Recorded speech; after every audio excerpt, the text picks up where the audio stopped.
Did you call bank? I called game.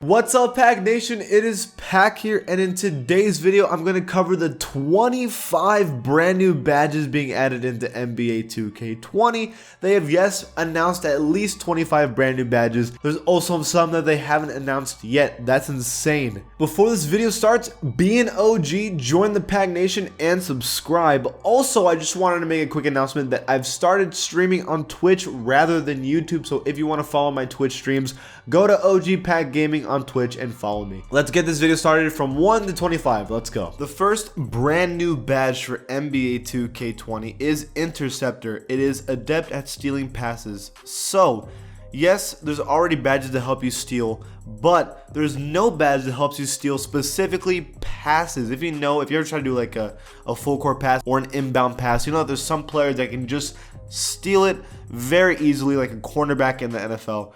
Now you have Interceptor that you can pull that off with a badge. It's going to make defensive players a lot more OP than before, but it's good that they're adding more defensive badges, like for example the next one, Perimeter Lockdown. Now this used to be defensive stopper, but this is a defender that can automatically counter the perimeter offensive badges of opponents. So it's basically defensive stopper, but only for perimeter players, at least for the most part. There's also another lockdown badge at number 3 with the post move lockdown badge. This used to be rim protector, so basically they changed the name of these. A defender that automatically counters the interior scoring badges of opponents.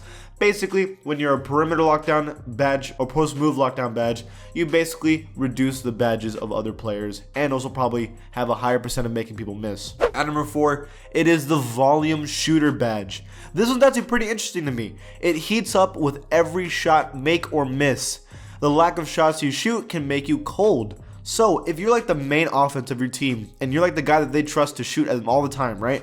The more you shoot, even if you're missing, you're probably going to get even better and start making even more shots after that. But there's a catch, it can only be high IQ shots, it can't be stupid contested ones, or it won't count. So that's kind of interesting. At number 5, it is Hot Start, which used to be microwave. It only needs a limited amount of made shots to get hot. It's basically microwave. You make a couple shots, and really good shots, and all of a sudden, you're balling out, you're on fire. Maybe even take over easily. I don't know. They haven't really talked much about it, but Hot Start's one of them. At number 6, it is Range Extender. Now, this is basically Limitless Range and Deep Range Deadeye, but now it's Range Extender. Known for knocking down long shots. I mean, that's pretty self-explanatory. I wouldn't even call that a new one. The thing that I don't like about this is they're calling them brand new badges, but a lot of them are like basically renamed, but Range Extender is one of them. And then also, for example, it's deep fades. They basically returned fade ace that used to be in former 2Ks, but now they're calling it deep fades. Because there are players that do fadeaways like Kobe, Michael Jordan, Carmelo Anthony. Those are players that were always doing fadeaways, and even now LaMarcus Aldridge. That badge has now returned. They excel at making fadeaway jumpers. I'm a fan of this. I hope they really get into this, but I hope it's not also OP, because honestly, post scorers are already pretty bad, and so are some shot creators. Hopefully it's not going to be like cheesy. At number 8 is Space Creator. This one's also for the shot creators. It used to be called formerly Shot Creator, right? It is known for making tough shots off the dribble after creating space to shoot. What I'm hoping for is there no push-offs. If they add push-offs into this game, it's already going to make it worse than it already is. Please don't add push-offs into this game, but basically, Space Creator is someone who can create space on the floor to make better IQ shots. At number 9, it is Contact Finisher. So there used to be Posterizer and Relentless Finisher. They removed those and added it into Contact Finisher. So if you are known for attempting to dunk on opposing players, it is to basically help you posterize other players. But if you're short, you have the ability to finish really tough shots, and it's even not like a contact dunk, it's just like a really hard layup. You can also make that. So contact finisher is important for both short and tall players. 10 is Rebound Chaser. Now, this used to be Hustle Rebounder. This is what I'm assuming why they called it Rebound Chaser, and they changed it a little bit. If you've ever noticed, if you ever push triangle and there's a ball right in front of you and it doesn't rebound the ball, there's a problem. And I think Rebound Chaser is going to help that. It's going to like automatically force you where to the ball is going. Hopefully, I'm really hoping that's the case, because some of them are just trash. And number 11, it is Quick First Step. Now, this is the one that's causing a lot of controversy, because Quick First Step is basically blow by cheese, right? Like, basically. Now, I know that not everyone's going to have Quick First Step. It's only going to be short, like, fast guards. I get that. But it's still going to be ridiculous unless there's help defense. It's going to be a really broken badge. Like, let's say you have Quick First Step and you also have contact finisher, it's a wrap, right? Like theoretically, but we'll see how that goes. At number 12, it is deep hooks. So there was post hook specialist, now they're just calling it deep hooks. It's basically hook shots from anywhere you want. They said it's the Kareem Abdul-Jabbar animation. Sure, I guess if that's what they want to do, fine. At number 13, it is slippery off ball. Now, if you saw in the 2K trailer, you see Steph Curry doing a brand new off ball like animation where he's trying to like V-cut. Basically, it gives you more success when doing off ball juke moves. This is gonna work more against CPU, not really against like competition. They're gonna know the animations, they're not gonna fall for it. At 14, it is handles for days. So another thing that's been super controversial about this 2K is that they're saying if you're dribbling way too much, you're going to start getting fatigued, which everyone likes because that's going to stop people from just dribbling and dribbling and dribbling like ridiculously.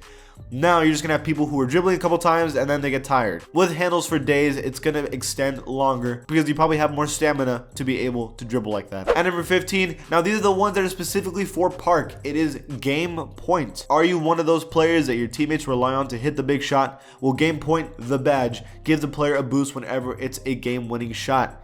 Basically, you're going to be OP when it's game time because you have this badge. The next one is 7-O's. The human highlight film boosts teammates' energy and defensive attributes when making a highlight play. If you're posterizing someone or making a really cool 3, everybody on your team is going to be bumped up. The next one is Ironman. Lose less energy when playing Park games. For the most part, I don't think stamina is a problem in Park, at least in my opinion, so I don't really think they really needed this. But I guess some centers have a problem with stamina, maybe, but still, whatever. At 18, it is Parka Bully. It is perfect for flexing your muscles in the park. This badge will make opponents think twice before coming into the paint. I mean, I guess that makes sense. You're going to just be a strong player. Hopefully it's not shoving and hopefully it's not like hard fouls, no calls, stuff like that. I'm assuming it's just going to mean you're like brick wall in Park. I'm assuming. Hopefully this isn't really cheesy. We'll see. At number 19, it is winners only. Winners win. Go on a win streak and your player will heat up quicker than normal. So not only is it hard to beat people who have win streaks because they're usually good, but now they're also going to have boosts because they're winning. This is going to make 2K so annoying, but if you're good, I guess it doesn't matter, right? Because another one that's going to, I guess, break that is Streak Breaker. Beat a team on a winning streak, earn a rhythm boost for you and your teammates in the next game.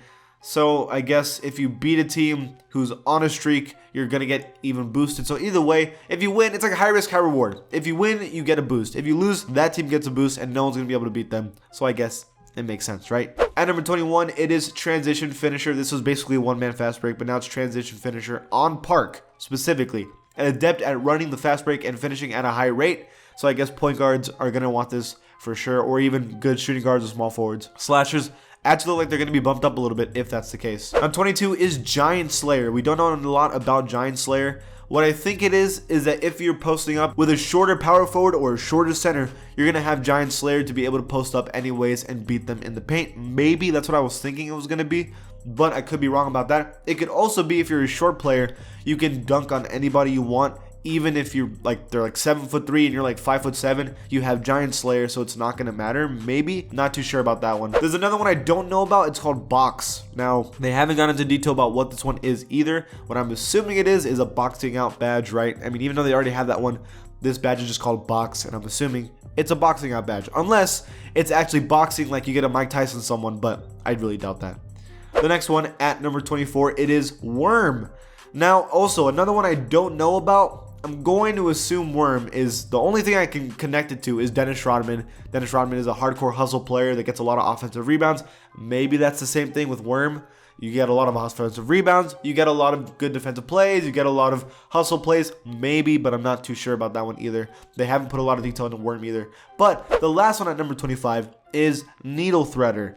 Now, this is different from Dimer and Flashy Passer. Needle Threader is apparently going to focus on pick and roll situations, or if there's like a really tight gap to pass the ball, you're going to be able to pass that ball with Needle Threader.